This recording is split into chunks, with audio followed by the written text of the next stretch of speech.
Welcome to episode 31 and the 3-year anniversary episode of Head Speaks.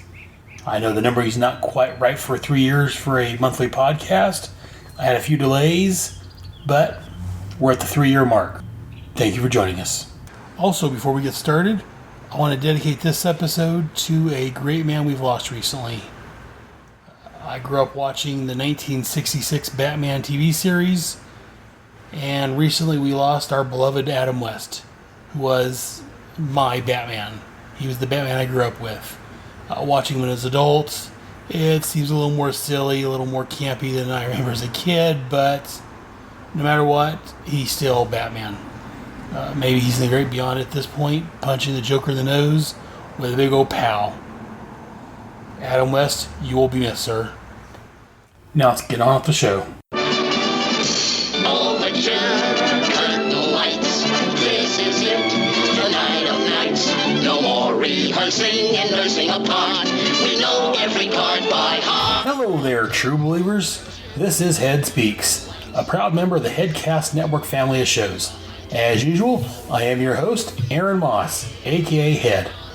This is my mostly monthly Headcast, where I talk about comics, movies, role-playing games, TV shows, and anything else geeky that I want. So sit back and enjoy the ride. Let's begin. What height will hit? On with the show, this is it. As I said at the top of the show, this is my 3-year spectacular show. I've redone the opening. What do you guys think? Let me know. For those that may be the first time listening, as I said in the intro, my name is Aaron Moss. My friends call me Head. It's short for Airhead. Long story. I've explained it previously. Maybe I'll touch on it again at some point. But anyways, this is my 3-year show, as I keep repeating. I'm just kind of surprised that I've made it 3 years. For a while there was touch and go, just due to being busy and everything else going on. Wasn't quite sure. For those that are new here, again, this is a show where I started out. I talked about comics, things that pissed me off. It was a little more, I used a little more adult language when I first started. And over the couple years, I decided to tone down the language and make it a more of a family-friendly show, if you will. I don't believe in censorship, but for the purpose of the show, I mean, there may still be the occasional language, and I'll mark those shows as such. But for the most part, I try to keep this show for the whole family. So each episode I break it into different segments, whether I talk about comics or movies, TV shows, a little bit about me, whatever the case may be. I break it up with a little bumper. And usually during each show I'll play some advertisements, well, not advertisements so much, but promotions for some other podcasters I know. Let's go ahead and get this show started properly. We're going to start this show with a little segment I call A Little Head.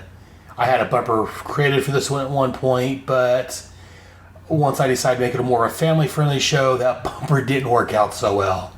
So this is my bumper for now, A Little Head. This is a segment of the show where I basically give you a little bit of backstory on me, something from my past, or about my friends, family, whatever I feel like divulging during the episode. Sometimes it's a funny moment, sometimes it's a serious, poignant moment, but it's usually about me. Being the 3-year mark for my anniversary, I decided what I'm going to do is, again, I've talked about this in the past, but I'm going to go into it again here. Just because it's the 3-year anniversary of Head Speaks, I guess I'll go into my origins of my podcasting career one more time. Again, I've always been a fan of superheroes, as I've talked about in other shows, and I'll talk about again. I didn't get into comics proper until 87. By 88, I was an addict. Yes, my name is Aaron Moss, and I'm a comic book addict. I've always been a technological type guy. I've been working on computers, been working for internet. I worked for internet service for 12 years. So you should say I'm almost on the cusp of technology usually. But podcasts is one thing I never really got into. Didn't really listen to them. I figured it was all Rush Limbaugh type stuff, conservatives spouting conservative BS. While I'm not a liberal, I'm more middle of the road, but anyway, that's another story entirely. We'll save that for a political episode. So I didn't really get into podcasts. And me and the wife, yes, I'm married with 4 kids. Me and my wife was watching Kevin Smith's Comic Book Men on AMC. And when they were talking about, early on, they were talking about how this originated from a podcast. And the wife asked me, well, have you ever listened to any of the podcasts? I'm like, no, I've never really gotten into podcasts. I've never tried it out, really. So I downloaded my podcast program on my iPhone, and I looked for some of Kevin Smith's podcasts. I downloaded the Comic Book Men podcast. I downloaded a handful of Kevin Smith's podcasts. Tell 'em Steve Dave, Jay and Silent Bob Get Old, Hollywood Babble On, Smodcast, and I started listening to his podcasts. While I'm listening to those podcasts, I'm like, I wonder if there's anything else comic related. So Firestorm being one of my favorite characters, I looked for a Firestorm podcast. I found the Irredeemable Shag and Rob Kelly's Fire and Water podcast. Also, while searching, I found Michael Bailey's From Crisis to Crisis, a Superman podcast. Well, I say Michael Bailey's. It's actually Michael Bailey and Jeffrey Taylor. I love the Byrne era Superman. Again, Firestorm was one of my favorite characters, so I started listening to those podcasts. I listened to podcasts, maybe a year or so. And at this time, I was working at the IRS. I still am, but I was working at the IRS, and my manager, her name was Sue Sturgeon. She's a geek also. She likes Star Wars, the Marvel movies. She likes Kevin Smith. And so whenever there were slow moments at work, or I had a few moments, we'd talk, about Kevin Smith, Star Wars, whatever it may be. I say that to say this. Another friend I used to work with at an internet company, Romero. Hey, Romero, if you're still listening, hi. He had bought some tickets to a Kevin Smith movie. It was Jay and Bob, Silent Bob's groovy cartoon movie or whatever. And due to unforeseen circumstances, he wasn't able to go. He knows I'm a Kevin Smith fan because at the internet company we worked for, we talked about Kevin Smith at times. So he, offered him to me. I didn't have the extra money right then to buy him, so knowing my boss was a Kevin Smith fan, I told her, hey, I've got a friend that's got some tickets he wants to sell. He's got 4 tickets. He's looking to unload them just because he can't go. He doesn't want to lose his money.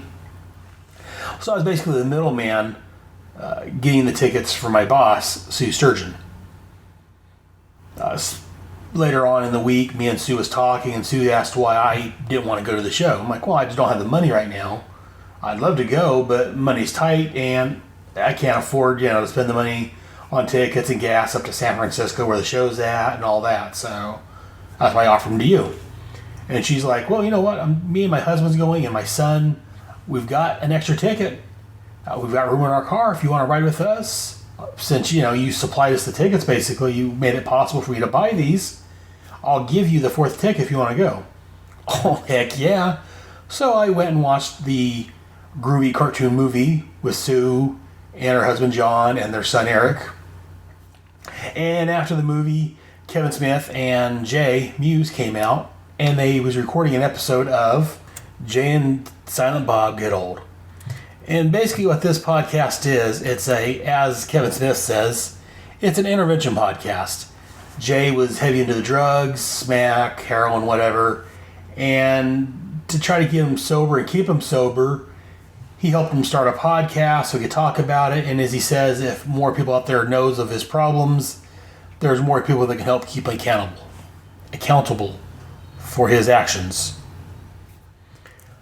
So they started the podcast, and then they would travel the country when they do like these shows and do Q&As, and that would become the podcast. So they did the Q&A, and during the shows, Kevin Smith always talks, because Kevin Smith, you ask him a question, and he'll take another hour and a half to answer it. During this particular Q&A, I forget the details, but it came up, and he normally would tell people in the past, go out and make a movie, it's fun, it's something to do. In more recent times, he's been telling people to go out and start a podcast. It's relatively free. There's no one stopping you. There's no gatekeeper saying you can't do this. Go out and start a podcast. And he did so during this show. He told us all to go out and start a podcast. He's like, in fact, you got a homework assignment. Within the next year, I want you all to go out and do at least one podcast. So we went home and I thought about it and continued to listen to the podcasts I would listen to. And over the next year, my mind was churning because, again, whenever I do anything, I try not to rush into it. I stop, I plan, I think. I'm a thinker, I'm a planner. Well, I decided, you know what? Let's do a podcast. What should I talk about, though? It's hard for me to get together with friends because I'm a father, I've got young kids. So it's hard for me to get together with people. But I can talk about myself. I've got a computer, I've got a mic, I can throw this on the internet. So let me do a podcast by myself. So I took things from some of the shows I listened to, like Hollywood Babylon. They would have the different segments. But I'm a big comic book fan, so most of my podcasts are centered around comic books or something similar to that, other geeky things. Another podcast I listened to was both the From Crisis to Crisis, a Superman podcast, and the Fire and Water podcast. Fire and Water, again, talks about Firestorm and Aquaman. So that's the main reason I decided to make it geek-oriented, besides the fact that that's what I'm into. These other podcasts I listen to really got me revved up for it. But as I'm listening to, I think it was mainly the Fire and Water podcast, they would talk about all these other podcasts that are out there on these other different characters. And they're talking, and I'm like, well, you know what? Maybe during my podcast I can talk about some comic books I enjoy. Because, again, that's what the Fire and Water podcast is. And also the From Crisis to Crisis, they index. It's an index show where they talk about an issue of the certain characters that they're referring to, and they talk about their monthly comics month after month. And again, my favorite characters are Firestorm. There's really a podcast on that. There's the Atom. I love him, but I haven't read a lot of his older stuff, and he hasn't had a lot of his own series. I'm like, I don't know. And I got thinking, and somewhere along the way, as I was listening to the Fire and Water podcast, they had mentioned the Suicide Squad. I love the Suicide Squad comic book. So I'm like, you know what, maybe I'll podcast about the Suicide Squad. And somewhere in there, it became its own podcast. I'm like, well, that's one book. You know what, Checkmate's part of that. It was all part of the Task Force X group, which was the espionage and the darker side, if you will, of the DC Universe. I could podcast about Suicide Squad, and I wouldn't mind talking about Checkmate. It was a good book. You know what? Instead of doing it with my head speaks, let me start another podcast called, what should I call it?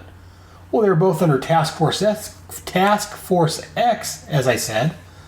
Let's call my new podcast Task Force X. So almost a year to the day of the show, I started the Head Speaks podcast, and then the next month I started my second show, because if I'm going to do something, I'm going to do it big.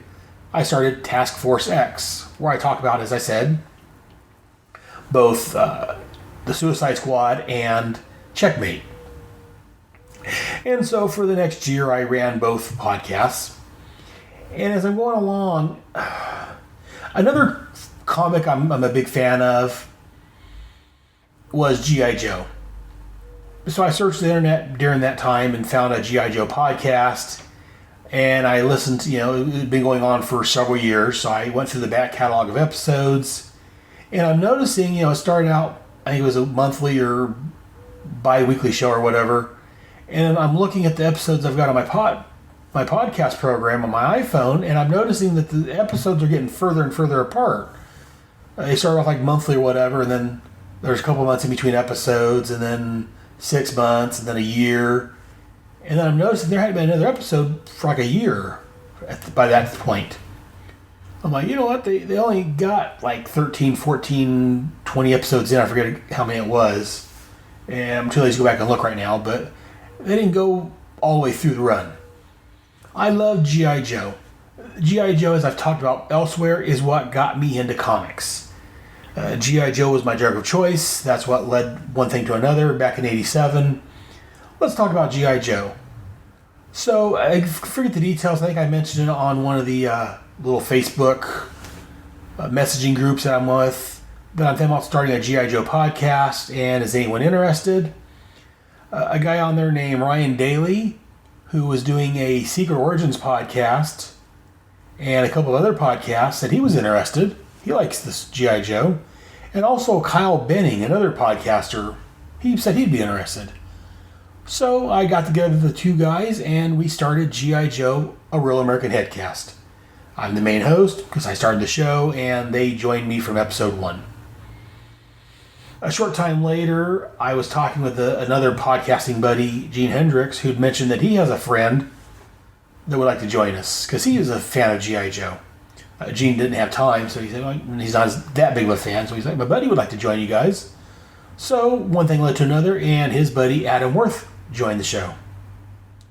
And so it was me, Ryan, Kyle Benning, and Adam Worth, or as he calls himself, Diamond Adam Worth. We're doing the podcast, and not all the time they can all make it. With my family life and my recording hours, I'm on the West Coast. I record late at night, which is even later for them, so they don't always make every episode. So in recent episodes, I've been adding a few more hosts: Pat Sampson, Jared Albrecht, Kevin Reitzel. A few other guys have joined me here and there for episodes of G.I. Joe, A Real American Headcast. So we're going along. So I've got 3 podcasts after like 2 years. And as I'm going along, I'm listening to another podcast. It's on the Fire and Water Network feed. It's called The Who's Who in the DCU podcast, where Shag and Rob cover DC Comics Who's Who's book from the late 80s, early 90s, which is basically just an index of all their characters. And they were covering one of the characters, I forget which one now, but they had appeared in Starman, and Shag made a plea, someone needs to start a Starman blog. Well, I heard him, and I obeyed. I loved the Starman comics from the late 80s. His name was Will Payton. And so I decided to do a Starman podcast. I'm like, you know what, there's only one book. I want to make things a little more difficult for myself. Let me do 2 books. What other book can I do of Starman? So I thought, and another book from that same time frame that I loved was Manhunter, a character named Mark Shaw. So I decided to start the Starman and a Manhunter podcast. I was trying to think of a name. I had a couple different names in mind. I threw them out to some podcasting friends. And the one that I settled on was the Starman Manhunter Adventure Hour. I like it because it sounds very much like a lot of the cartoon shows from the 70s that I grew up on and loved. So that was my 4th podcast, which is going on about a year now. I'm only on episode 9, but again, with the delays, it's been about a year. So I've got 4 shows going. Also during this time, my daughter, whose name's Alexis, she's my little mini-me. She loves everything her daddy loves. And she's also into Disney, Barbies, princesses, things like that. But she loves superheroes, comic book stuff, because her daddy does. And she would listen to me occasionally record my podcasts. And one day she said, Daddy, I want to do a podcast. So I helped her start her own little podcast. She's only gotten 4 episodes out over the last year or so. And it's called Alexa Speaks. So as I'm listening to my podcast I listen to, I noticed that, like I said, that the Fire and Water podcast, they started a network. And several other shows I listen to, they're on a network. A bunch of other shows combined together to make a network of shows. And like, I've got 4 shows. My daughter's got a show. Why don't I create the Headcast Network? Thus was born my podcasting empire. Okay, maybe not an empire, but that's how I started the Headcast Network with my 4 shows and my daughter's show. So I've got 4 shows. I've been delayed recently due to family, and I was just finding time. You would think that's enough for me. Apparently not. As I was on Facebook, talking with some Facebooking friends, or some podcasting friends on Facebook, a guy that does the Flash podcast, his name's Andy Batic. I can't pronounce his last name. I call him Andy B. He was looking for people to do a podcast for the upcoming sci-fi show Krypton. Well, I threw my hat in the ring and told him, well, you know what? I don't know if I have time right now, but I'm definitely interested. Keep my name in your mind. and if I can work it around, I wouldn't mind doing it. One thing led to another, and he got me and a couple other guys he knows roped into doing the Krypton podcast. Due to their own reasons, they had to back out of it, so left me doing it by myself. Well, not doing it yet, but talking about it. So I threw my rope out there, and I lassoed a buddy of mine, Pat Sampson, who's been on my G.I. Joe podcast, and he's also got his own podcast, the Longbox Crusade. And we're looking for a third co-host at this point as we speak, as I record this, but coming soon, probably maybe this summer, maybe early spring, I'm not sure yet, or early fall, not sure when yet, we'll be coming out with the Krypton podcast, the new podcast looking at Krypton, the new sci-fi show. Coming soon. Watch for it. But anyways, that's the origins of the Head Speaks podcast and the Headcast Network family of shows. Hope you learned something. Hope you enjoyed it. That little trip down memory lane. It's been about 20 minutes, so I'm going to go ahead and play a promo for another show, and we'll be right back with you. Head Speaks will be back after these important messages.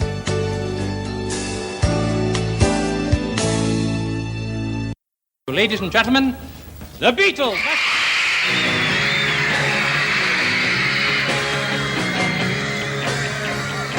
Hi, I'm Tim from Cord Industries, the Blue Beetle blog. I'm here to tell you about an exciting new addition to the Silver and Gold family of podcasts. The show is Beatlemania, and it focuses on what is arguably one of the greatest superheroes in all of comics history, Blue Beetle. From the adventures of Dan Garrett the cop in the 1930s to Dan Garrett the archaeologist in the 1960s. From everyone's favorite Ted Kord to the more recent adventures of Jaime Reyes, we'll be covering the entire legacy of the Blue Beetle. And I won't be doing it alone. Joining me for this epic journey through the lives of the Blue Beetle will be Jay from the Silver and Gold podcast. Together, we'll be discussing, reviewing, and celebrating the awesomeness of all of the Beatles. Beatlemania, coming soon to sngpod.com and cordindustries.blogspot.com.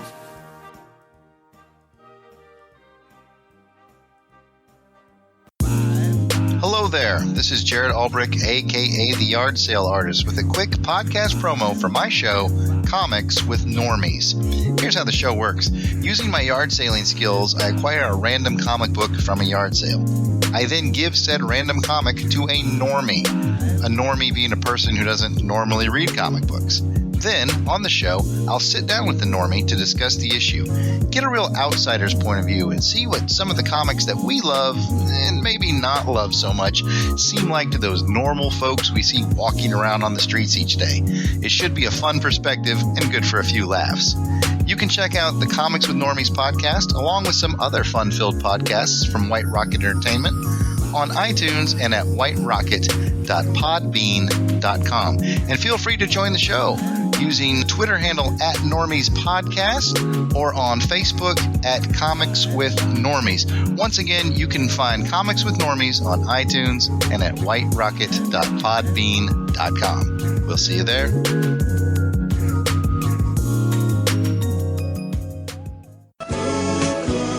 And now back to Head Speaks.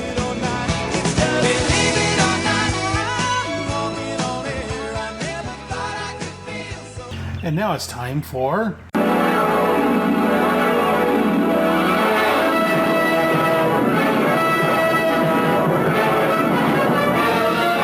Faster than a speeding bullet.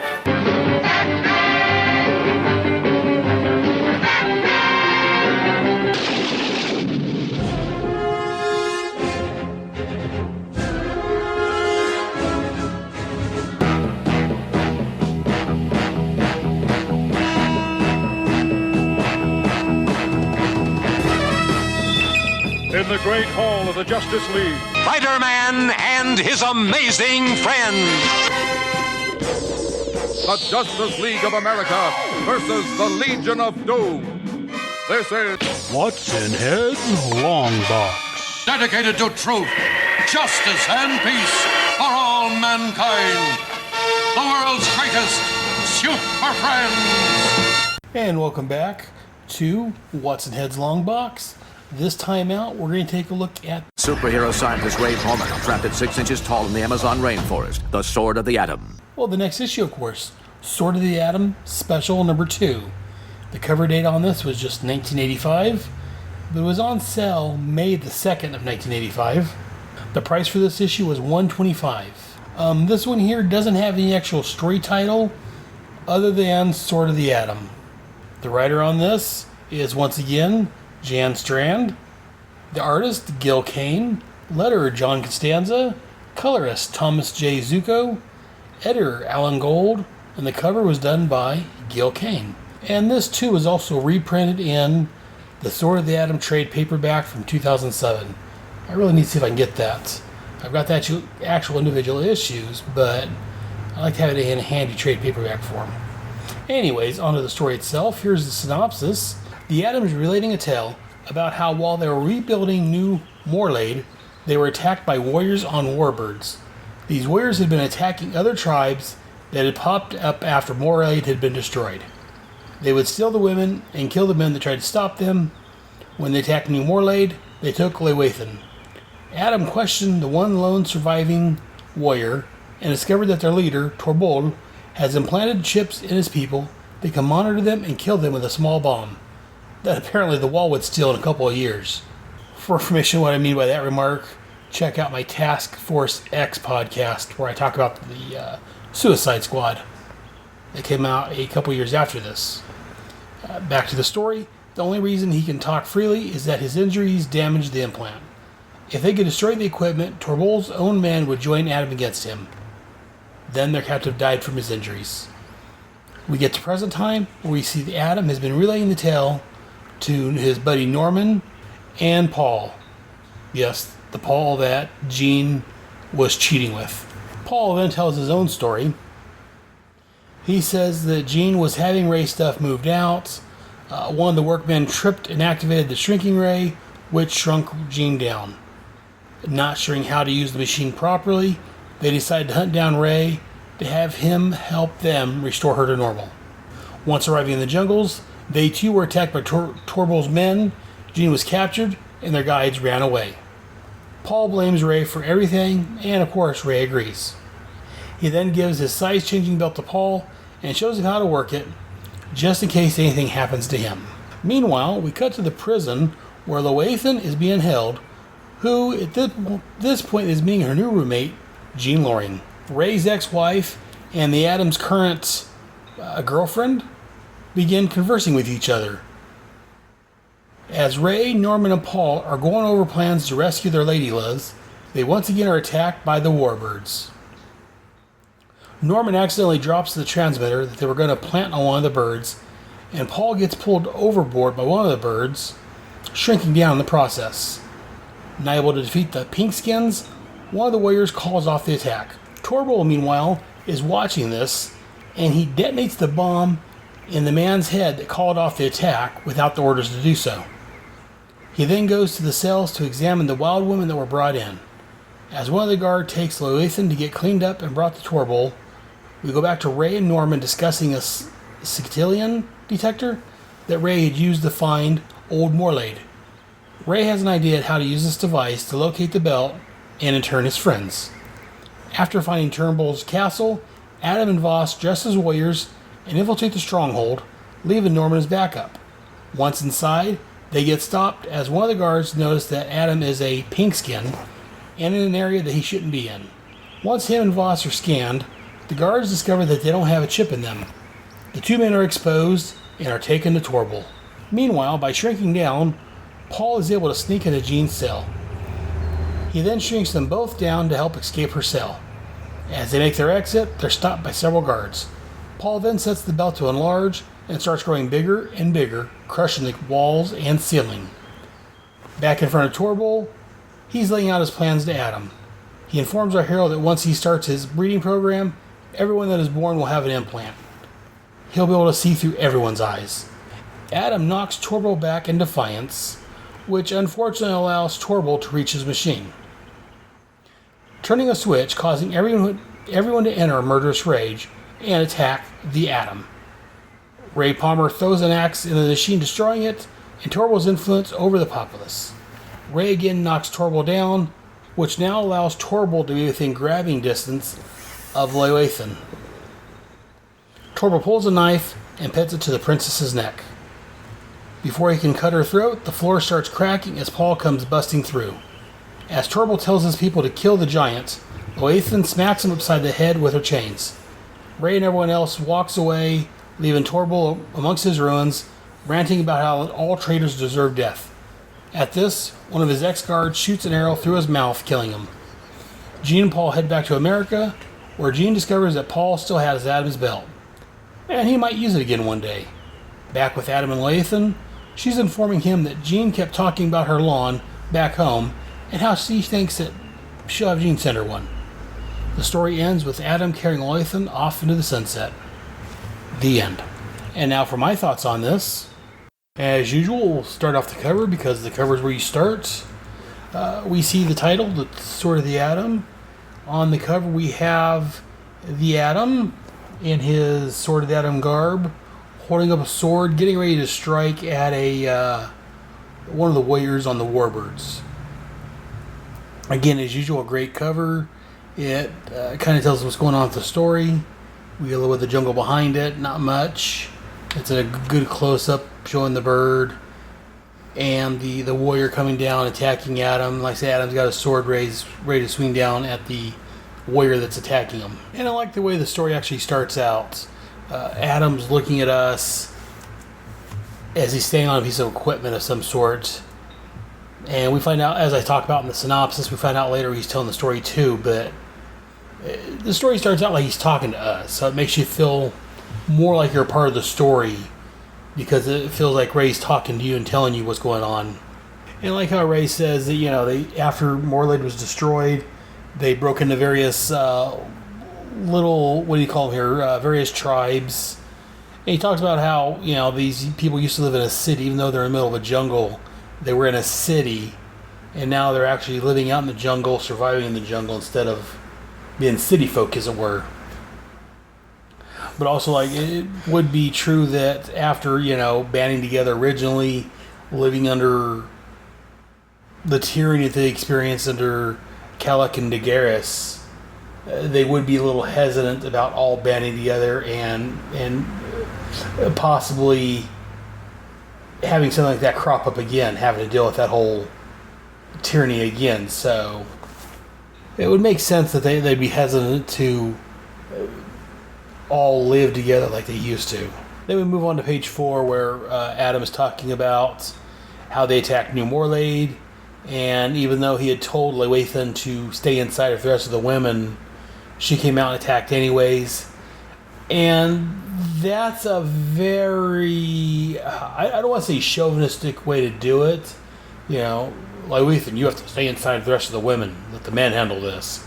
But seeing how these bird warriors were attacking and stealing the women, while it may seem kind of chauvinistic, it makes sense. And as I've talked about on some other podcasts of mine, or on other episodes of Head Speaks, I don't care about what some of these feminists say that, women are just equal as men. Yes, men and women are equal for the most part, but there is some things that men are better at, and there's some things that women are better at. That's just the nature of men and women. And I'm not going to get that whole subject right now. I've already talked about that, but this was a comic from the 80s. I wonder if we gain backlash if this came out nowadays with this type of, the dialogue in here about how she needs to stay hidden with the women. Again, it makes sense, but our politically correct climate and what they call social justice warriors, I'm afraid some of them would have a field day with some of the stuff in here, but again, it makes sense for him to have her hide away, and it fits Lewiathan's character to say, heck with that. I'm going out and I'm going to help defend my city. Because she is the princess or queen, or I don't know how they haven't really referred to her. But she was a ruler type, so it would make sense for her to want to go out and defend her people. And then we get to page 6, where they're interrogating one of the the men that was captured, all the people that didn't escape, they were all killed during the attack, except for this one guy.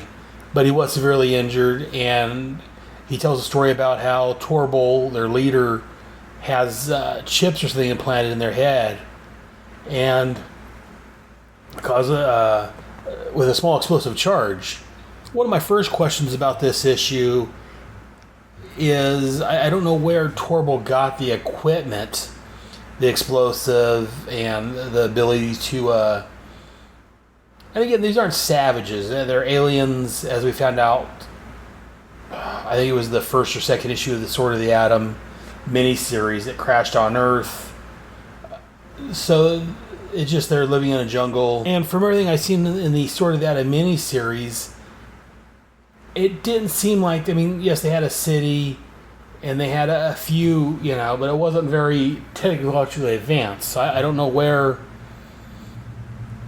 Torbull got all these monitors he uses to monitor these people and the little cameras, and I don't know, that'd be one question I have with the logic of the story, is where Torbull got the equipment and all this to do everything he does.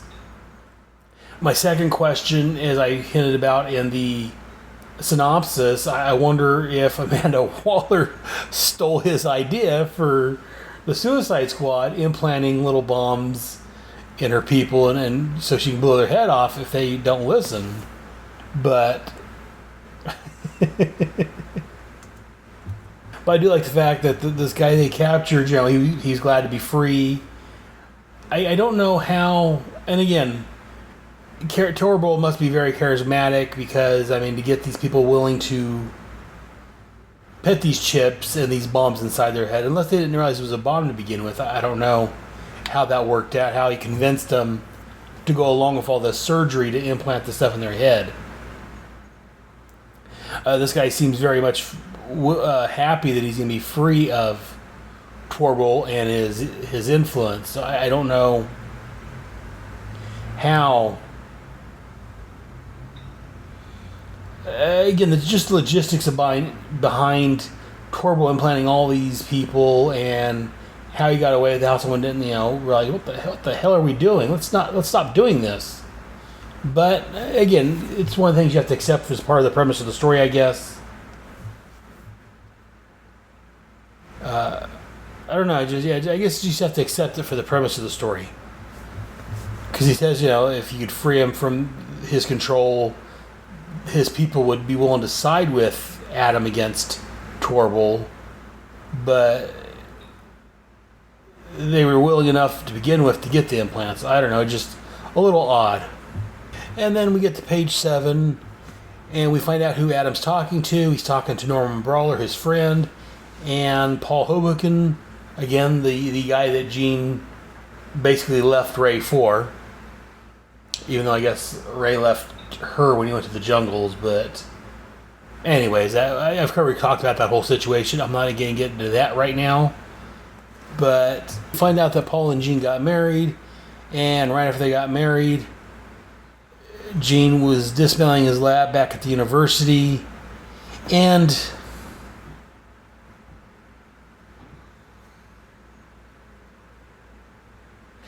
I'm just rereading this again. I read this I don't know how many times in the past, and it's Paul saying that they were dismantling his lab back at the university was her top priority. She felt like it was an exorcism. Jean was a lawyer, and Paul was a lawyer. That's how they met. So I don't know why.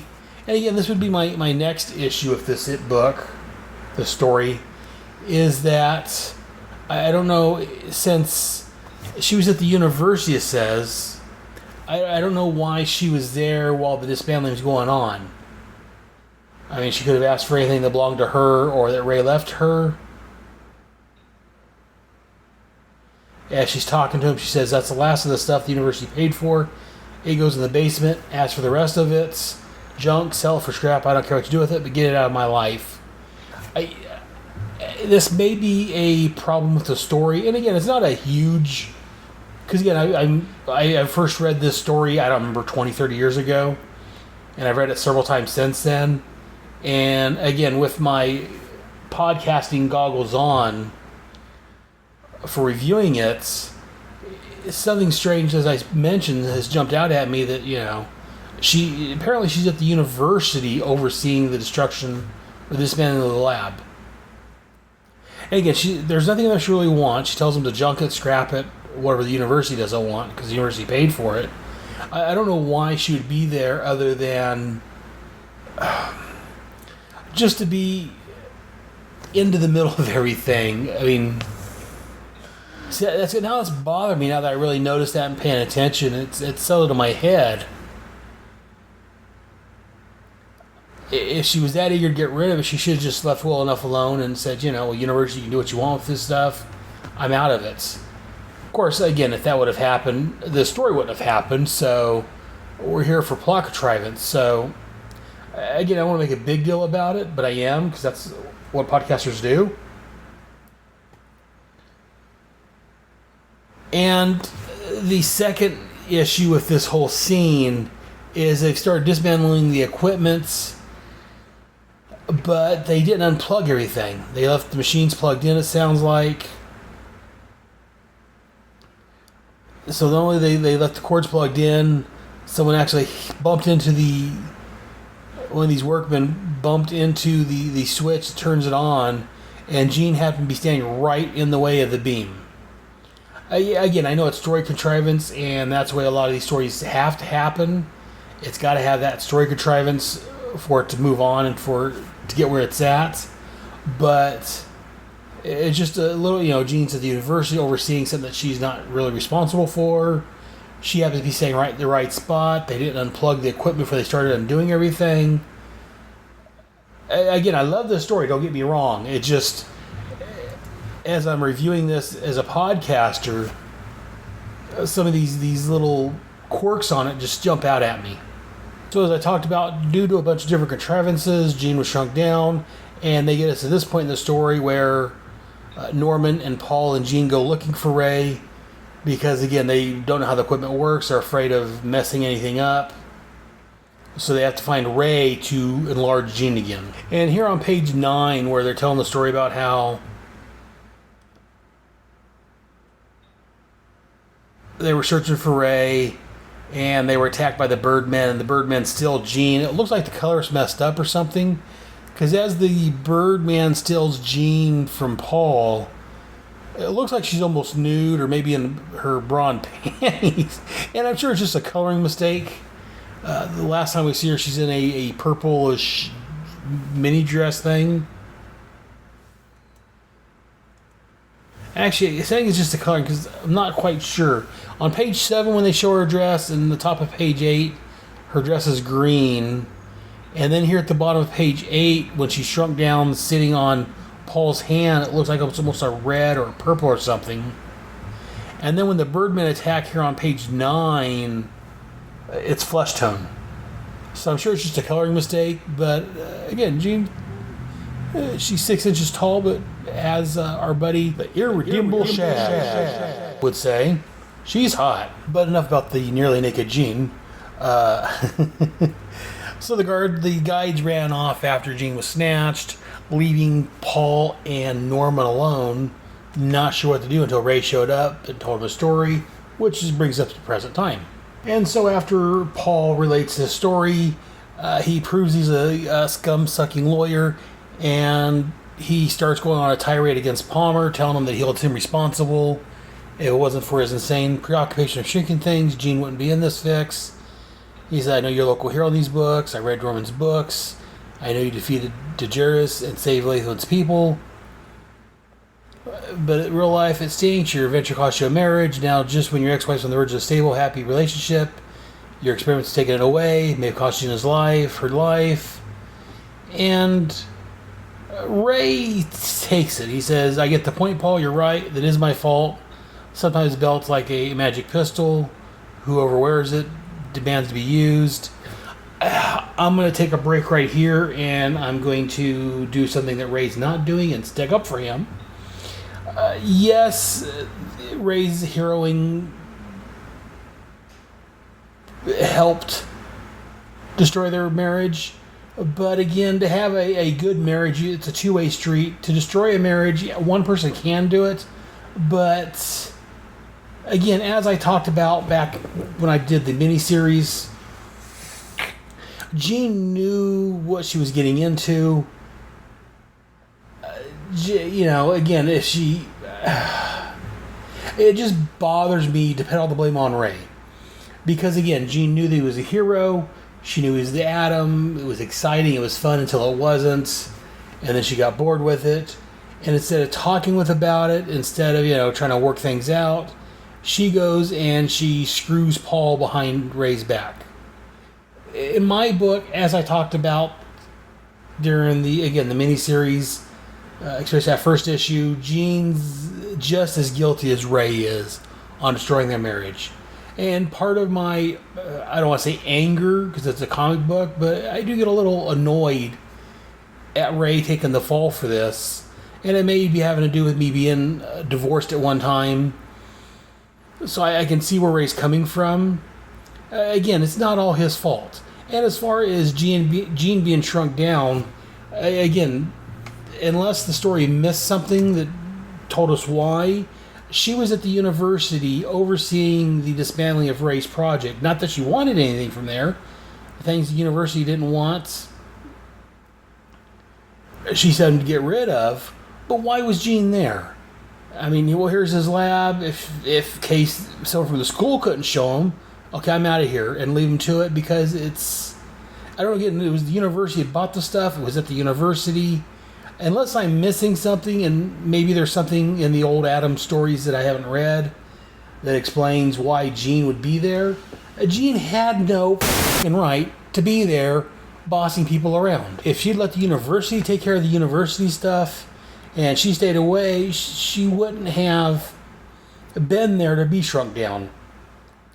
And then whoever's dismantling the stuff, if they had the brains of an ant, they would have unplugged the machines.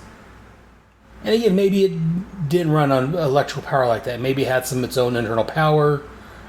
It talks about how someone must have tripped over a cord and turned it on. That's why I'm thinking it was plugged into electricity. Maybe I'm wrong. Maybe it had its own independent power source and you couldn't turn off the power. But again, it's hard for me to say it's all Ray's fault that Jean got shrunk down. The marriage is destroyed. And it bothers me a little bit that Ray's just sitting there taking this abuse, I'm doing in air quotes, from Paul. Paul's not completely innocent in the destruction of Ray's marriage. I mean, he knew Jean Loring was married. Whether she was happy or not, that's entirely different subject. That's not really a matter. She was a married woman, and he was screwing around with her. He's just as culpable as Jean and Ray for the marriage failing. If he hadn't been fooling around with a married woman, again, I'm sure their marriage wasn't going to last long anyways, the way it was headed, if they didn't get some help. But Paul's not an innocent bystander that happened to stumble upon this, divorced woman and, hook up with her. He hooked up with her when she was married. So this whole sanctimonious, it's all your fault, just annoys the hell out of me. And again, it kind of always bugged me, but now rereading this and looking at it further and reading all these issues at not one time, but over the months like I have, and I don't know, it just really bothers me to see Paul. And again, maybe it's because Adam is one of my favorite characters. I don't know what it is, but it really annoys the heck out of me that Paul's trying to lay all this at Ray's feet. And again, Ray's taking it. And he says, he couldn't bring himself to throw it away, even though he knows if he used it again, it would kill him. As we talked about, I believe it was the last episode, the first issue, the first special, when Ray determined that, shrinking down is causing damage to his body. And he gives it to Paul, tells him how to work it, and tells him that, even though you don't want to use it, you may need, if something happens to me, you need how to work it in case we need to get Jean back to regular size and I'm not there for whatever reason. And so he gives it to Paul, and I like to hear at the top of page 11, he's like, "It's yours, Paul." If you only use it to hold up your pants up, that's okay by me. But if you want me to show you how to work it, I will. And Paul's like, well, that certainly didn't turn out like I expected. This guy should have been a lawyer. Okay, Palmer, the prosecution rests. How do you work this blame thing? Not that I ever plan to use that information. And so he shows Paul how to use the belt so he can shrink down, or Gene can use it to grow back to regular size. And, I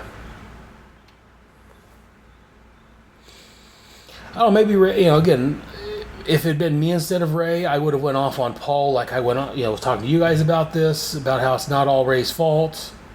But the way Ray handled it, things kind of worked out between the two so they could work together to save Gene. So, again, maybe Ray's instincts was better than mine. But that whole thing annoys me. But anyways, let's move on from there. Then we get here on page 11, and they're throwing Jean down in the cells, and as they're throwing her in there, one of these guys says, don't tell me Torbal's going to mate us with pinkskins. Where'd you get her? And they say she's jabbering in giant talk, which is English, because again, they're from an alien planet, so of course they're speaking an alien language. And the way they talk here and later on,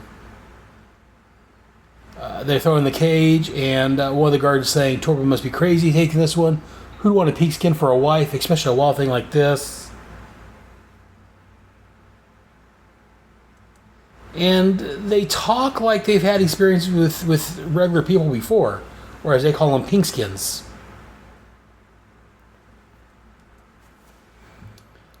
And again, I don't know. I mean, they're in the middle of the South American jungles. I don't know where they would have came encounter with pinkskins before. I mean, Ray would have been the first pinkskin. Gene would have been the second pingskin they would have interacted with.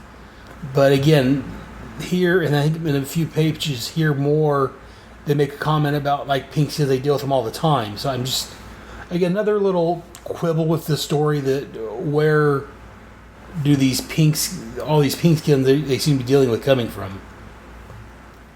And maybe it's just the way I'm reading it. Maybe I'm reading it wrong. But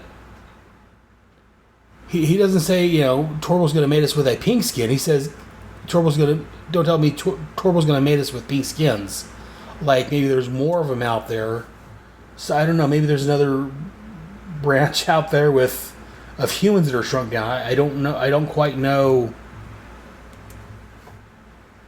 I'm not quite sure about these references about pinkskins, why like there's so many of them. And as they open the cage, like I said, the one guard's saying, it must be crazy. I'm getting sick of this whole business. If we joined the other colonies, we wouldn't have to help kidnap women. If Torval wasn't so power hungry. And this guard's like, shut up. Torval could just kill me for just listening to treason like that. Which goes back to my point earlier about if Torval's such a horrible person and him spying on them is such a bad thing, why did they go along with it in the first place? But again, for the contrivance of the story, we're going to let that bypass. So as I said, they throw Gene in a cage with Lathan. So we got Ray's ex-wife and his current, whatever she is. I don't know if they've gotten married in the jungle or if it's just his girlfriend. But again, we got two hot women here. Very nice. And then here on page 13, Lathan talks with Gene. And I guess if I had paid attention, they answer the question here. Gene's talking to Lathan, saying that everyone treats you like some kind of savage. Wow, I can't read. She's some kind of savage because she doesn't understand the language. And she's like, but how do you speak English? And the word bubbles here don't really match up. It looks like it's part of Gene's, but looking at it, it's actually Lathan, which answers my earlier comment that I don't know if they're married or not. She does call him her husband. She says, my husband's pink skin like yourself. He used to speak English when we first met. And Gene's like, this husband, just a guess, if he wasn't from a place called Ivytown by any chance. And Lathan's like, Ivytown, yes. He spoke of it often. He said it was very boring. And so she's like, yes, then you must know Adam. And she's like, A little. My name is Jean. Jean Loring. Jean Loring Palmer. Oh, Adam's old wife. And Jean's like, well, older than you maybe, but I have a few good years left. And Lathan's like, forgive me, Jean. My English fails me sometimes. I have to speak without going around. Bluntly, straight to the point. Yes, to the point. And to the point is, I don't like you here. I wish you'd stay in Ivytown. Jean's like, oh, Lathan, so do I. Believe me, so do I. So, like, you know, Ray's wife and ex-wife are getting to know each other a little bit here. And then here on page 15, we get Ray's plan to find Lathan and Jean. They're shooting flares in the sky, trying to attract the attention of the bird riders, or skull riders, as they call them. And we find out that Ray rigged up a little tracking device. They're going to try to slip on one of the skull riders. And as Norman's holding it up, admiring it, they're attacked by the bird riders all of a sudden, the skull riders, sorry. And one of them jabs Norman right above the eye, which makes him drop the transmitter onto the deck. And before he gets a chance to get to it, they have to fight off the birds. And Paul grabs one of the birds, and it takes off, pulling Paul with him, and Paul gets falling over the edge of the ship the both are on. And as Paul is taken away by one of the birds, Adam's fighting one of the skull riders, and the transmitter gets knocked off over the side into the water. And again, they have a little a little battle here. And when all's said and done, they realize that the transmitter's gone. And Paul's gone also. And they're trying to figure out what happened to Paul. Norman thinks he fell overboard because he's hanging on to one of the birds, as I mentioned. And Ray's like, well, even if he did go over the side, we'd be able to see him. Why didn't you grab the railing? And Voss tells him that he had the skull in one hand, and his other hand, my God, Adam, his other hand was on the belt. And that's what I was going to mention earlier, I forgot. A couple of times in here, these I forget their race offhand, what their species is, but the little people, Voss, his people, they've mentioned God a couple of times. I don't know if God's supposed to be a universal aspect, or if it's like with Superman, they're saying it's like Ray or something like that. And since it's translating it to English for us, it translates to whatever they're saying for their God into God. I don't know. Because, I mean, weird that, or not weird, but odd that an alien culture would also worship the same God that a lot of humans worship. So I don't know, just, again, just some of the struck, you know, if you think about it, it just jumps out a little funny.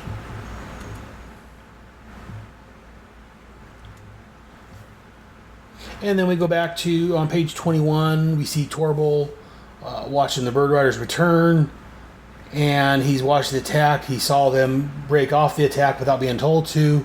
So to punish him, he kills that guard, or that soldier. Because again, you know, Torbil says we must have order, and order demands control. And again, I don't know how stupid these people were, willing to let someone put a bomb and something to monitor them in their head. I mean, I know, again, Suicide Squad, which I review over on my Task Force X podcast, Amanda Waller put bombs in all of them, but they didn't have much of a choice. I'm just thinking of that concept of someone implanting a bomb in your head. And like I said, I guess they do have a choice. Not much of one, though, because they want to work off their time. They want to get free sooner, so I don't know. I'm kind of curious the background on Torbil and how he convinced these guys to let him hit a bomb in their head. And then Torbil goes down to see the women that's been captured. And again, here's another comment along what I said earlier. He comes in, he says, which of these Hellcats, or these are the Hellcats, which one belongs to the pink skin warrior Adam? Lathan says, yeah, it's me, Adam's wife, that's what you mean. And Torbil's like, yes, that's what I thought. As soon as a pink skin forgets his place, he takes a golden woman. Again, so Torbil makes it sound like there's a lot more pink skins than just Ray and Jean out there. So I'm just kind of curious where these other pink skins are at, how they ran into them. It makes me curious about a little more of the background about that. Even though I say we never find out anything more about pink skins that I'm aware of. It just makes me curious. And so he wants her cleaned up and brought to him in chains. The other, they're going to throw in a lottery. And while he's away, again, one of the guards tells him that he only has a few minutes to speak, that he has friends, watch for their time to act. And so they take Lathan away, leaving Jean in her cell to lament, they took poor Lathan away just because she's Adam's wife. And she moans how not too long ago it would have been her. Loving Ray's like some kind of curse. When the curse entered Lathan, why didn't it leave me? Because, as Frank, known to the podcasting community as Diablo Frank, has said over his podcast, you're a bit of a Gene. And then we find ourselves back with Adam, Norman, and Voss as Norman tells him how he's able to find Ray. He used a scatalion detector to help him find where Morlade was at. But since the new Morlade doesn't have any of Ray's, the white dwarf particle there, that's what was used to detect, he doesn't know how to get to new Morlade. And so Norman explains to him that, how he found him. Because the white dwarf star fueled old Morlade's power plant. And when Adam's body was saturated with it, he wandered through the jungle. And the place where he fell became radioactive, so he used the detector to find that spot. And Ray uses that knowledge and says, well, we can use the detector to find the dwarf star radiation in the belt.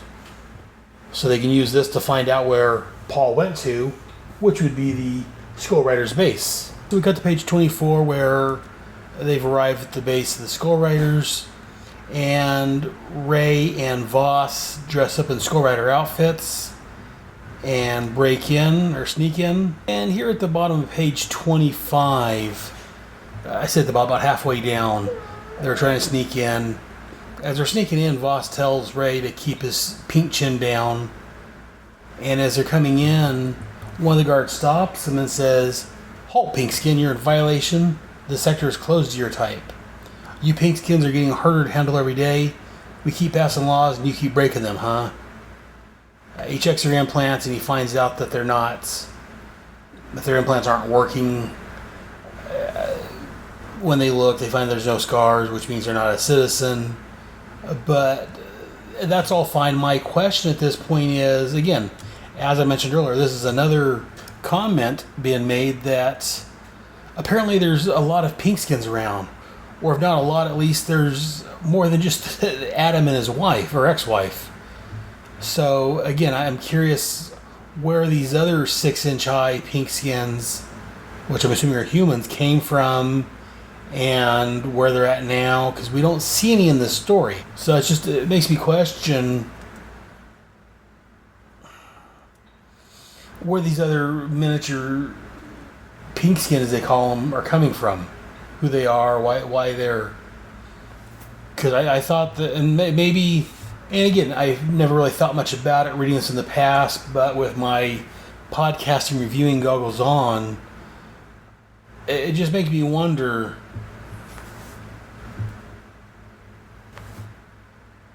about, all this, I don't know, it just, the more I think about it, the more it kind of bothers me, and it makes me wonder where all these Pinkskins came from. Unless maybe there are this race of aliens, maybe there are some Pinkskins among them, but we've never seen them highlighted anywhere.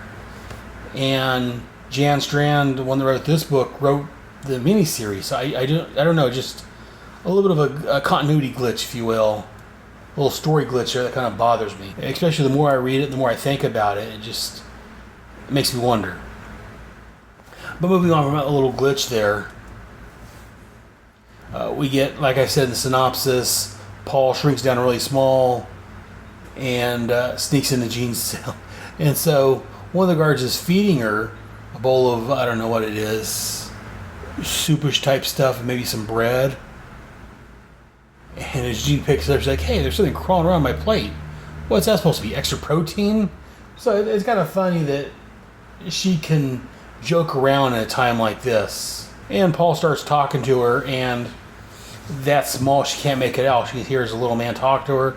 So, of course, her first instinct is it's Ray coming to rescue her. And then when Paul starts growing large to regular size, well, I say regular size, 6 inches high, she stumbles back surprised. It's kind of funny.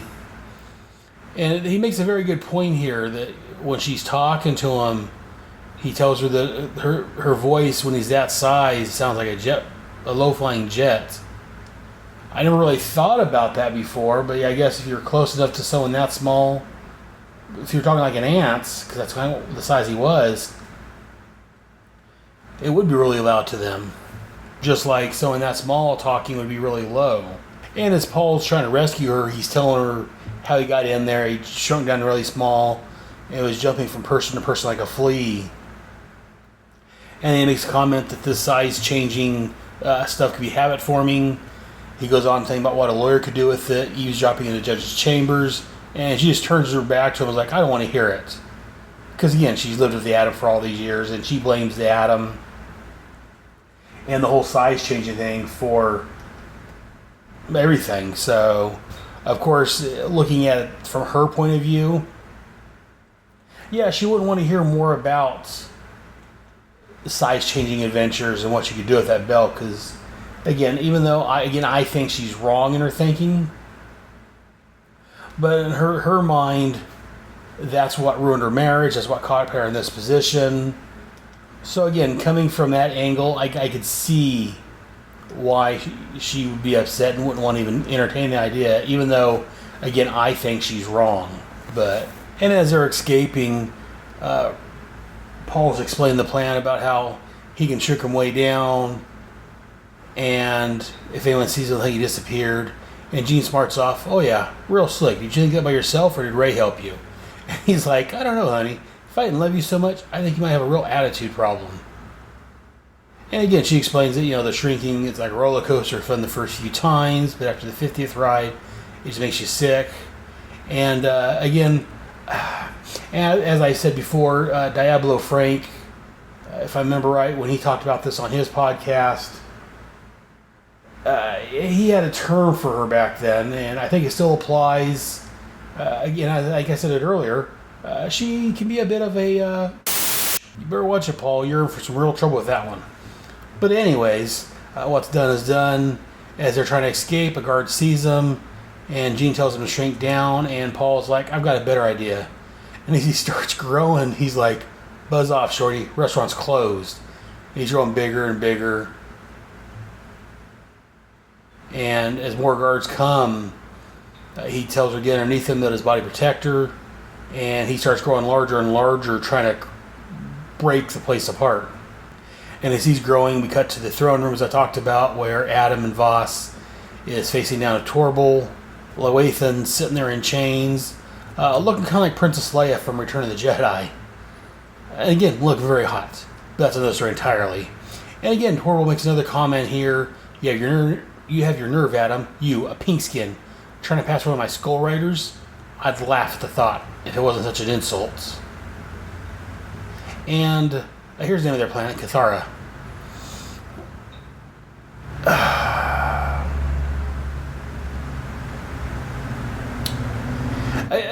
I'm pausing there because once again, Torbil's making a comment about pink skins like they're a bunch of them around, and I just don't see them. So I'm just curious. It makes me wonder and curious about that. And then we find out here a little bit more that the Skull Riders, he says, were the best warriors on Cathara. Like all the subjects, they were exiled for crimes against the state. Their will was considered indomitable until they were placed under my command and until they were given implants. So, kind of like Amanda Waller over the Suicide Squad, which again I talk about monthly on my Task Force X podcast. Like Amanda, it sounds like he forces this upon them. They don't have a choice, which answers my earlier question about why someone would do that. Much like the Suicide Squad, they don't have much of a choice in it, sounds like. And then he says that once they begin the breeding program, every newborn child will receive an implant when it's born. So they won't know a day without his voice. So that kind of answers my question there that I guess I forgot as I read this. And again, I talked about the rest of the synopsis as they get a little fight. Adam pushes into the machine, which he activates, causing the people to attack Ray and Voss. And like I said, again, the synopsis, Ray picks up an axe that one of the guards drops, and he throws in the machine, destroying it. And again, they scuffle a little bit, and Torbull falls down next to Lewiathan and threatens to kill her. And as he's sitting there with a knife next to her throat, the floor starts cracking, and Paul comes busting up through the floor.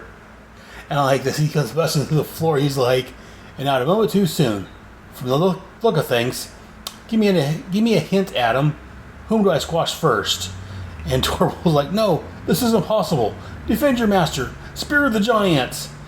And Lewiathan comes up with the chains, which are broken now, and just smacks him upside the head. She's like, it's no good, Torbull. Your voice means nothing to them now. And I think seeing his building collapse and his machine's broken, people no longer in control, along with the blow to the head he received, is kind of driven a little insane. Because he keeps saying the machines belong to me, they're mine, I control the machines. And he's trying to use the machines that are broke to order people around. And Ray says he's lost everything that matters to him. As I said, his mind can't accept that, it snapped. And he's trying to command people to do things. He's calling them traitors. And like this, he's like, you're traitors, all of you traitors. I hereby pass sentence on you. The sentence is death. Death to all traitors. Death to all traitors. Death. And all of a sudden, there's a really cool shot here on page 37 of an arrow flying right through his mouth. Dark purple blood, it looks like, as far as the color-wise, comes gushing out of the front of his mouth, at the back of his head where the arrow's coming through. And Adam's first thought is Voss. He's like, Voss, did you? I didn't kill him, Adam. And then we see one of his archers like, you had it right, Torbull. Death to all traitors. And you're the biggest traitor of all. You betrayed your government, your people, and your own humanity. You betrayed yourself. So again, I like the fact that Torbull, he went insane, and then one of his own people, in quotes, killed him. And then finally there's all this carnage, and finally Norman comes walking up. Adam, I'm here. I walked right in. No trouble at all. Is it over? And then we cut back to a few days later. Jean and Paul are back in civilization. Jean's got a dress on. Between Paul and Jean, we're getting some exposition, much like they work for the Exposition News Network. I believe that's trademark pending Michael Bailey of the From Crisis to Crisis podcast. And again, they let us know what's going on back with Ray and his friends. He says things turned out all right. She's back to normal. New Morlades established peaceful relations with the Skull Riders colony. And as they're going through security, the security gate starts going off. And they have Paul open his jacket. And we see that he's wearing the belt that Adam gave him. And he's like, oh, the belt set it off. Adam gave it to me, you know. And she's like, I do now. And he's like, after all, Gene, you can't use it anymore. And it seems a shame just to throw it away. She's like, of course, a tragic waste. And, you know, he's trying to defend himself. She's like, sure, it's only a memento. Like a pack of matches or a bar of hotel soap. You wouldn't dream of using the stupid thing again. And as they walk away, he's like, oh, I wouldn't exactly say that. And the look and the shock on her face is priceless. Her eyes look a little off, her eyeballs, but again, it's a great scene there. And as I talked about in the synopsis, we end with Ray and Lewiathan discussing the events. And again, I like this, that as they're talking, Ray tells her that the size control belt was the last link to that world, but he let Paul have it. He says he felt clean, like a curse had been lifted. And Lewiathan asks what Jean's going to say when she finds out Paul has it, and Ray says, well, hopefully she'll convince him to donate it to a museum. And I like this, as they're talking, she tells Ray that Jean warned her not to let him get near a laboratory. She said it would be the end of the marriage. And Ray's like, she would be right. I do get preoccupied sometimes. And she's like, I'm not worried. Just let anything try to steal you from me. I could beat any rival in the jungle. And he's like, the confidence of youth. And what makes you so remarkably invincible, my dear? Or is it a deep, dark secret? She's like, no secret. I fight dirty. That's the last panel there. I like that. We end with just a shadow of them walking in the sunset. A great story. Again, if you like Gil Kane's artwork, it's got great artwork. I know from what I've heard from some people, Gil Kane can be people can have, some people care for him, some people don't like him. So if you're not a fan of Gil Kane, you're not going to like the artwork in this, because it's very Gil Kane-ish. But I personally like most of Gil Kane's work, so I think it's great artwork. Like I say, Lathan in her bikini is hot. Ray looks cool in his Sword of the Atom costume. The story itself was a fantastic story. Again, the only real problems I had was the main big problem I had that propped up every once in a while was them referring to other Pinkskins. But I've complained about that enough during the issue. But I think that's about it for this issue. And then after the story wraps up, there's a page here from Alan Gold, the editor, and basically talked about the Sword of the Atom mini-series, what happened in the last issue, the first special, and basically said that they had a whole lot of people writing in about it. He says, let me see, second to the last paragraph, says he's not talking about a respectable amount of mail. I'm talking about no fewer than 500 pieces of correspondence. He stopped counting after that. He had a file folder filled overflowing, at least 5 inches thick. And so that's why the second issue came out. And again, he asked for people, if you like this story, to write in, let him know. And apparently they got enough requests, because there is going to be a third issue we're going to talk about. Not next month. Next month we're going to briefly cover his appearances in the Crisis, which happens in between these two issues. And then the following month we'll get to the third issue of The Sword of the Atom. What do you guys think? Did you guys read this? Did you like it? Give me your thoughts. If you have any explanation about all the extra Pinkskins that were mentioned, let me know what you think. I'm dying to hear from you. You can send your emails to head@headspeaks.com. Again, as I've said elsewhere, if you want to send me an MP3, I can play that on the air, or send me your emails. Go to the Facebook page, leave your thoughts on it. But let me know what you guys think about the Sword of the Atom special number 2, or even the first special, or the miniseries. I'm eager to hear your guys' thoughts on it. But for now, that's going to end this section. Hold on, guys. Head Speaks will be back after these important messages.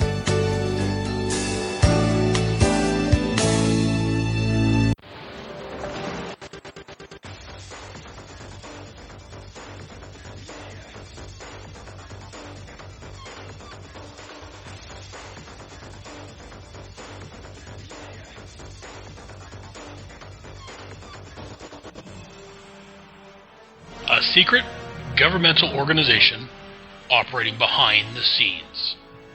Task Force X. Task Force X is an off-the-books government strike team made up of convicts with no hope for release, serving as expendable agents for impossible missions. Succeed, and I'll shave time off your sentences. If we don't?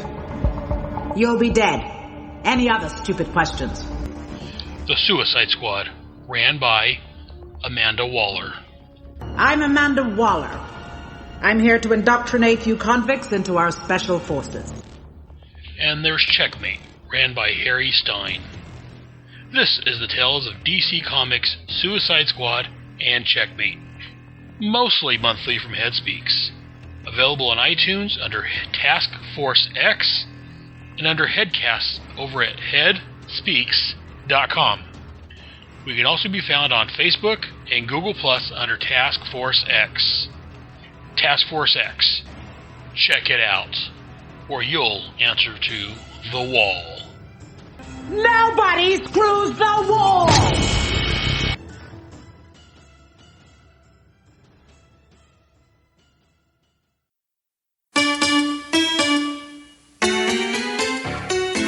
My name is Michael Bailey, and I am still kind of a bad geek. Not a fan of anime, never seen any of the Harry Potter films, much less read the books. I ventured a little further into the worlds of Star Wars and Star Trek, and I've even managed to watch a little Doctor Who.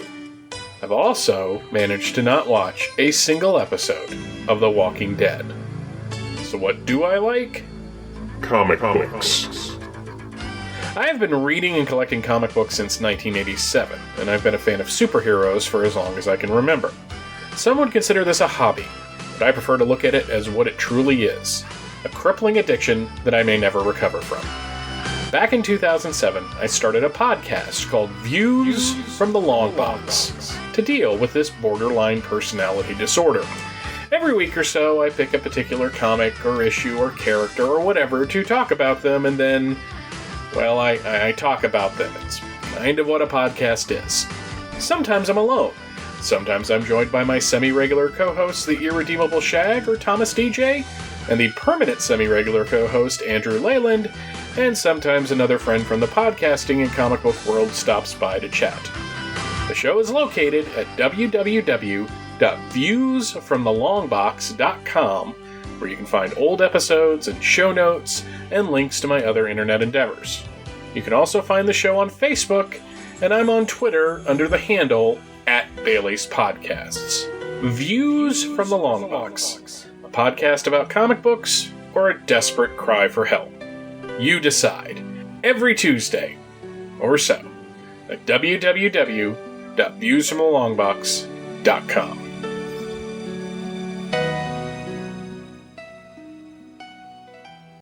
Justice League International, Bwahaha Podcast, a new monthly show chronicling the adventures of the JLI era by Keith Giffen and J.M. DeMatteis. We'll be going issue by issue in release order, tackling the core Justice League title, Justice League Europe, and the quarterly book. Along the way, we'll take time out for special episodes covering various spin-offs, cartoon appearances, the infamous TV pilot, and much more. So join me in an ever-changing roster of guest hosts as we celebrate your favorite JLI members, such as Martian Manhunter, Batman, Dr. Fate, Black Canary, Fire, Ice, Maxwell Lord, Oberon, Captain Marvel, Rocket Red, Captain Atom, Mr. Miracle, Guy Gardner, Booster Gold, Blue Beetle, Nort, and many, many more. Justice League International, Bwahaha Podcast, coming March 2016 as part of the Fire and Water Podcast Network. Want to make something of it? And now back to Head Speaks.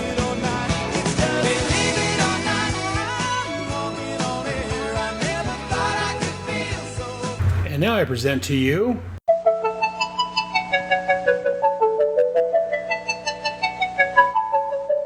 Butterfly in the sky, I can go twice as high.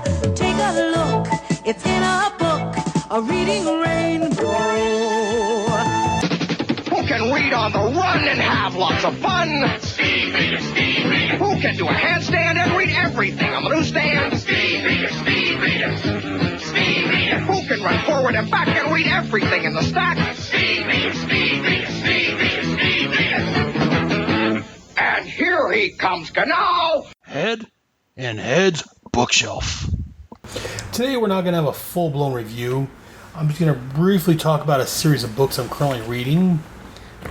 This is the Cape High series of books from R.J. Ross. Currently, R.J. Ross has released, looks like book number 18 just came out. I've read the first 15. I am in the middle of book 16. Cape High is a young adult series. Yes, I tend sometimes to read young adult books if they're well written and about superheroes, of course. But Cape High is a young adult series that tells a story about a school that was created for kids of superheroes. Each book is told from the perspective of one of the kids at the school or someone related to the school. The first book, which is called Supervillain Dad, tells the story through the eyes of a young lady named Zoe, whose father is a supervillain called Techno. Techno can control electronics and technology, and he had 2 kids, Zoe and her twin brother Sonny, who, when their mom was killed, in quotes, was put in a foster home, and it tells how they find their father and reunite with him. Techno is put in a superhero jail, and he's released on good behavior, if you will, because, basically he's there because he wants to be. As he's mentioned, and some of the other superheroes have mentioned, he could get out at any time. And so the Master Mental, one of the main leaders of the superhero community in this series, convinced Techno, well, didn't really convince him. He told him that he has a couple of kids that he didn't realize he had, and that he would like Techno to head up Cape High, a school for up-and-coming capes, as they call them. I don't want to say superheroes because that's part of the thing of the series of books, and I'll get into that now. The series of books, looks at superheroing kind of like wrestling. I mean, you have good guys and bad guys, and for the most part, the bad guys, a lot of times, are friends with the good guys in the school. They're training superheroes and supervillains, and as long as you play by the rules, you let the heroes take you down. The supervillains are not really your average supervillain. If you do something really wrong and don't play by the rules, you get thrown in the cape cells. Techno, for instance, created a weapon of mass destruction and destroyed a huge amount of property. If I'm not mistaken, he didn't kill anybody, but he wasn't playing by the rules, so he's put in the cape cells. But for the most part, most of the villains, it's like a wrestling match. They do the fights, they rob things, not because they need the money, or for revenge or this or that, but they do it just for a show, much like wrestling is. But then you also have a few actual super villains out there that when they get captured, they go to cape cells because they're actually bad guys. It's an interesting premise. It took me a little bit to get into it, because I like your traditional superhero versus supervillain, where the supervillain is out to rob a bank, out for revenge, out for world domination, and you get some of that in here, but I had to slip around a little bit and slide into the whole, sometimes the supervillains are just putting on a show. Like I say, it's written for a younger audience, so it's not really aimed at me per se, but for the most part I'm enjoying it. So as long as I'm enjoying it, I'll keep reading it. If you're a younger person, I definitely suggest, if you like superheroes, I suggest reading this series of books. If you're an older superhero fan like myself, you may or may not care for it. I've got some problems with some of the relationships in the book because a lot of the kids are 12, 13, 14, and I'm 47, so seeing kids getting romantically involved for the most part, kind of, I'm an old man. And not that it's handled tastefully, don't get me wrong, there's no sex or anything like that involved. They're talking about, having crushes on people, and it's just, I'm like, wow, they're awful young to be, dealing with that. And maybe it's because like I said, I've got a 9-year-old daughter, if you've heard me talk before. So she's getting close to that age. I just don't want her thinking, be in that situation of having crushes on boys and all that. So that may be part of my motivation for being kind of uneasy with it. But don't get me wrong, the relationships portion of it is handled nicely. I mean, there's no blatant sex or anything like that in it. It's very, young kid, I've got a crush on this one, or, this is my boyfriend. So I've got no problem with that. It's just, like I say, at first it was just a little odd reading about these young kids, having crushes, but now that I think back when I was 12, 13, 14, yeah, I guess it makes sense. And like I say, it's written, I don't want to say written amateurishly. I mean, she's a good writer, R.J. Ross. She seems to be a good writer. Again, it's just written more for a younger audience than me. So the writing seems a little, I can't quite put the word on it, but overall, I say I've read the first 15. I'm on book 16, so I'm enjoying it. For the younger listeners out there, I definitely recommend this series. Again, for the older ones, take a look at the first book or two and see what you think. You probably get it from your local library or buy it at your bookstore, Amazon, wherever you get your books at. But again, it's called K-Pie by R.J. Ross. Book 18 just came out a month or so ago. Definitely check it out. This gets the Head seal of approval. And that's what's on Head's bookshelf. Enough about that. Let's move on to our next segment. On your mark, get set. We're riding on the internet. The internet is really, really great. For porn. I got a fast connection so I don't have to wait. For porn. What? There's always some new site. For porn. I browse all day and night. For porn. It's like I'm surfing at the speed of light. For porn. Internet porn, Roman orgy scenes. Internet porn, dominatrix queens. Internet porn, girl on girl on girl on girl on girl on guy on sheep. Bet you're going surfing on the internet.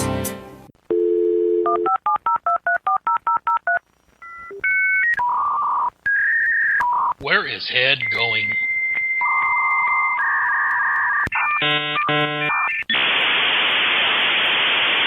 So I've got something to admit to you people. I'm a bit of a retard at times. And I don't mean retard in a bad way. I'm just using that because it's a word I use. I just spent about 6-7 minutes recording a Where's Head Going for a show called Michael Bailey's Views from the Longbox. After I got done, I got checking, and I did the wrong show. I already talked about Michael Bailey's Views from the Longbox, but it's still a Michael Bailey show. And in fact, when I'm all said and done, I'm going to probably throw that 6-7 minutes I recorded at the end of this episode just because it's there. And actually, today, the show I actually want to talk about is still a Michael Bailey show. It's called From Crisis to Crisis, a Superman podcast. From Crisis to Crisis, as it says, it's a podcast hosted by none other than Michael Bailey and his online buddy, Jeffrey Taylor. And they talk about Superman from Crisis on Infinite Earths to the last crisis they had, which was Infinite Crisis, I think. They cover a 20-year period where they look at Superman and all of the books. It's an index show. It started out with the Man of Steel 6-issue miniseries. And currently they're up to 1995 or 96, somewhere in there. I think it's 95. From Crisis to Crisis, it's supposed to be, I think it's a bi-weekly show, but it's not quite that frequent, just due to life, as I can attest to. Interrupts things at times. The last episode, let me see, the first episode came out in May of 2009. I'm just looking at my Apple podcast thing. The last episode they did, here it goes, was March the 31st, episode 210.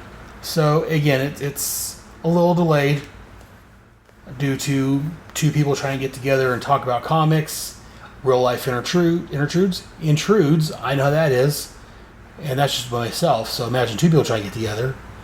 And again, I had that problem with my G.I. Joe podcast, but that's another story entirely. Michael and Jeffrey, they both give their opinions and their thoughts about the comics. They do what else is on the spinner rack at the time. They give some, every couple episodes or so, they do real world events. It's a great show. And again, as I've talked about before, From Crisis to Crisis is one of the shows I kind of based my shows around. They're one of the first ones I started listening to when I got into podcasting, or listening to podcasts. And again, that's one of my, Michael Bailey and Jeffrey Taylor are a couple of the godfathers of the show, if you will. So if you like what I do on my shows, blame them. If you don't, it's my poor execution of it. But anyways, again, that was Michael Bailey and Jeffrey Taylor on From Crisis to Crisis, a Superman podcast. That can be found at www.fortressofbailey2.com/from-crisis to-crisis. And if I don't mess up, I will have links in the show notes and on the blog for From Crisis to Crisis. But I definitely, man, and I'm also going to play their promo at the end of the show. Again, I was going to do it earlier, but as you'll hear when I play the 6 or 7 minutes I recorded, I played his views from the Longbox promo. Somewhere in my head, I got it crossed and put the wrong show and wrong promo in. So I'm going to go ahead and play just a special. I'm going to play their From Crisis to Crisis podcast promo.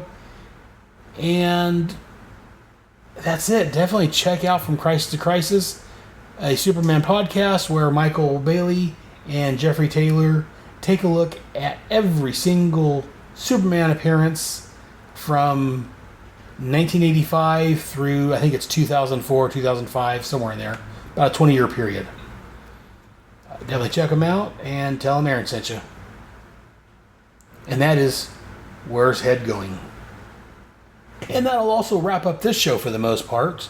Again, I had a couple of segments I wanted to throw in here, but seeing how we're running at an hour and a half, I'm delayed just due to family matters, issues at the house, not the TV show Family Matters. I'm going to go ahead and call it an end right here. Though, if you do listen to my entire show, you may have noticed that I did play a promo for Just League International, the Bwahaha podcast, won by the Irredeemable Shag. Not only did I play it because I like that show and I want to get the word out there about it, but on his next episode, whenever he releases it, episode 13, basically, take a step back. The Just League International Bwahaha podcast is the Irredeemable Shag talking about the Just League International comic from the late 80s. Again, that's my wheelhouse, the late 80s. That's when I got into comics. That's the love of comics. But he talks about the Just League International, and every episode he has a different guest host. His next episode, as I was saying, episode 13, lucky number 13, it's actually the first time he's going to do 2 comics, and soon, once Just League Europe starts up, he's going to be doing 2 comics every episode, so this is kind of a trial run to see how well it comes out. He had a special guest host, yours truly, because issue 13 of the Just League International crossed over with issue 13 of the Suicide Squad. And lo and behold, I do have a Task Force X podcast where I talk about the Suicide Squad. So, Mr. Irredeemable Shag was kind enough to have me on his show to talk about the Just League International / Suicide Squad crossover. So keep an eye out for the Just League International podcast. It's on iTunes and wherever else you get your podcasts. It should be out soon. I'm not sure why it's not out yet, but it should be out soon. Definitely take a listen. Let Shag know what you think. Let me know what you think. Speaking of letting me know what you think, I don't get any emails through me, guys, so I don't know if you guys are enjoying the show or what's going on. Definitely send an email in. Let me know what you think. You can send your emails to head@headspeaks.com. You can leave a message on the Facebook or on the website. The website is head.headspeaks.com, and I'll read those messages on the air. But come on, guys. Let me know what you think of the show. As I've said, I would do this show no matter what because I enjoy talking about comics. But it helps me out to let me know that you guys are out there, what you guys think. And, I mean, if I can modify the show here and there to make it more enjoyable for you guys listening, I've got no problem doing so. So let me know what you think. But that's going to do it for this month. Be sure to check out my other shows on the network. There is, of course, G.I. Joe, a Real American Headcast, where me and a rotating panel of guest hosts talk about the G.I. Joe, a Real American comic book from Marvel, and the G.I. Joe cartoon series from the mid-'80s, late 80s. There's also this show here, Head Speaks, where I talk about whatever I want, usually comics or something geek-related. Then I have my Task Force X podcast, which I mentioned earlier, where I look at John Ostrander's Suicide Squad and Paul Kupperberg's Checkmate comics from the late 80s, early 90s. Then I have my other show, the Starman Manhunter Adventure Hour, where I look again at a couple comics from the late 80s, the Will Payton Starman comic, and the Mark Shaw Manhunter comic. In fact, on that show, I'm just finishing up the Invasion crossover, so definitely check it out, let me know what you think. And then But hopefully coming soon, there may be another podcast coming out, starring yours truly. The Krypton Podcast, looking at the upcoming Krypton TV show on Sci-Fi. Me and, at this point, it looks like maybe Pat Sampson and maybe a third host if we get one on there. We'll be looking at the upcoming Krypton TV series from the Sci-Fi Channel. We're going to have a zero season beforehand where we look at some of the comics, some of the characters, look at the Krypton, and we'll have some special guest hosts on there. I've already got lined up the man I mentioned earlier, Michael Bailey, and the guy that I refer to as the other Superman guy, Bob Fisher. I've already talked to them about being on the show, so it's going to be a lot of fun. Check us out. And again, check out my appearance on the upcoming Just League International Bwahaha Podcast, episode 13. And just watch for me to show up across the internet somewhere. I guess that's going to do it. Join us next month when I will look at... what am I looking at next month? I'm going to look at the Adam's appearances briefly in the Crisis mini-series. And I'm not sure what else. I got a couple of things in mind, but I'm not quite sure. But join us. It'll be fun. It'll be fun or your money back. How's that? I guarantee if you do not enjoy the episode, I'll pay you back what you had to pay for it. As long as you download it for free. Now, someone charges you for it, that's on you. But anyways, that's going to do it for this month. So, one final note. I may stop playing the end song like I've been doing for the last 3 years. Just because I'm on a podcasting group and I'm reading a lot of things about how you can get in trouble playing music on podcasts if you don't have rights to it. So playing the entire song like I've been doing may be problematic in the future. I doubt it because I'm so small, no one's going to care what I do. But for the time being, I'm going to leave the final song off. If you guys really enjoy that, let me know. Maybe I'll throw it back on there. But this time, that's going to do it. Like I say, at the end, after I get to the credits, I'm going to play that 5-6 minutes thing I talked about, Michael Bailey's Views from the Longbox. And I'll play a promo for Michael Bailey's Views from the Longbox. That's enough talking about Michael, man. This is my show. Until next month, remember, Head has spoken. What a blast, kid. We sure had good fun while it lasted. Hung out with friends and hit the skins. Next week we're gonna do it again.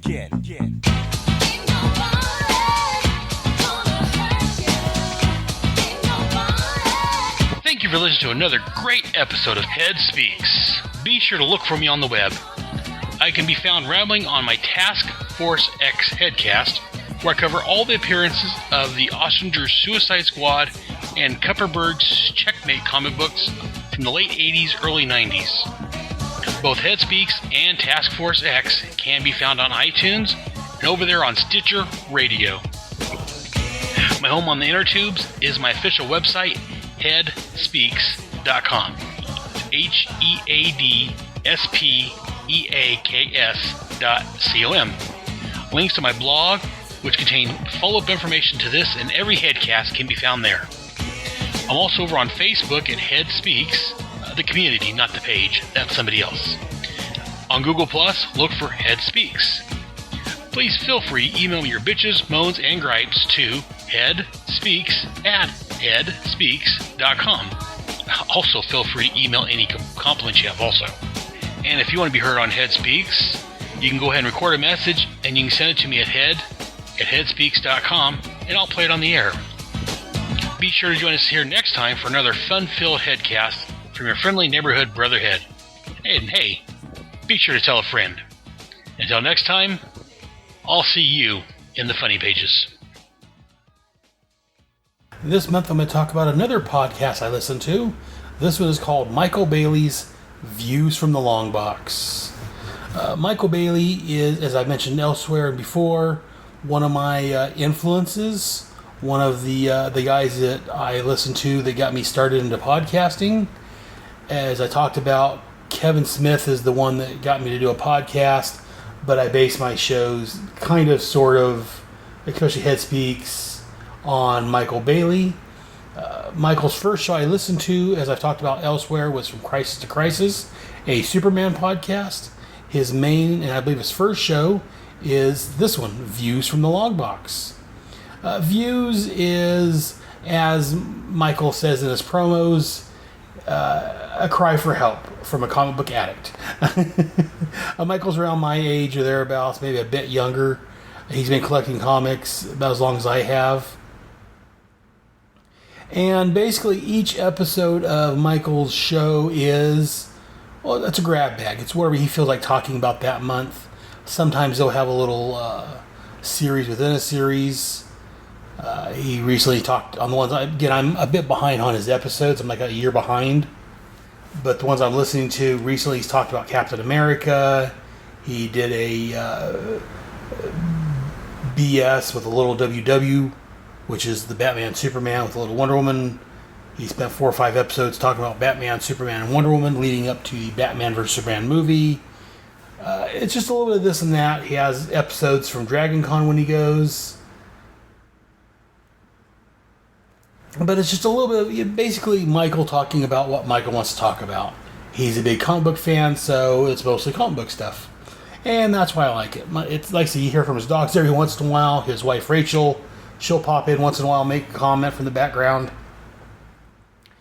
But Michael Bailey's show, it's very, I don't know, it's very warm and very personable. He's got a great speaking voice for radio. Like I say, I know he said himself back in his early episodes, 2008, 2009, he was a little a little angry at the comic scene, and that showed in some of his podcasts. I enjoyed them too. And usually Michael's View from the Long Box, it's a solo show. He does it by himself, but he does have the occasional guest host and guest star.